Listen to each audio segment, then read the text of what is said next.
parquet de Nanterre a ouvert une enquête préliminaire pour des faits présumés de harcèlement moral, dénoncés par l'ex-animateur Olivier Chiabodo lors de ses années à TF1, a indiqué ce mardi la porte-parole du présentateur.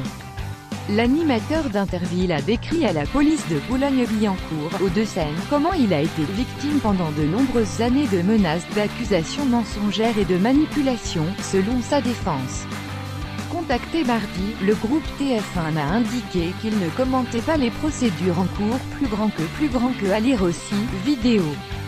Le scandale d'Interville où Chiabodo Gaëtan 5 actrices lors d'Interville, Olivier Chiabodo avait aidé l'équipe du Puy du Fou, Vendée, à battre celle d'Ancenis, Loire-Atlantique, le 2 juillet 1997, en indiquant la bonne réponse avec un signe discret de la main. Niant la triche dans un premier temps, Olivier Chiabodo, âgé actuellement de 54 ans, avait été licencié par TF1, avant d'être réintégré en 2006 pour être placardisé, selon son avocat, et d'être à nouveau licencié en 2017.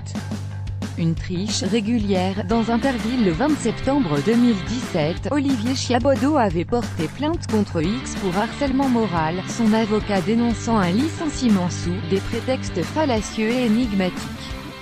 Le groupe TF1 avait alors vite réagi en indiquant qu'il engagerait une procédure pour dénonciation calomnieuse contre l'animateur.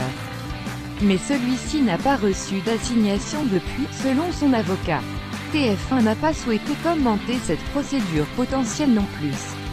Olivier Chiabodo avait assuré en septembre que la triche était en fait régulière dans Interville et qu'il ne faisait que les ordres dictés par la production. Après son premier licenciement en 1997, l'affaire avait été portée devant les prud'hommes qui avaient reconnu une faute réelle et sérieuse de la part d'Olivier Chiabodo, mais pas de faute grave, comme le demandait TF1.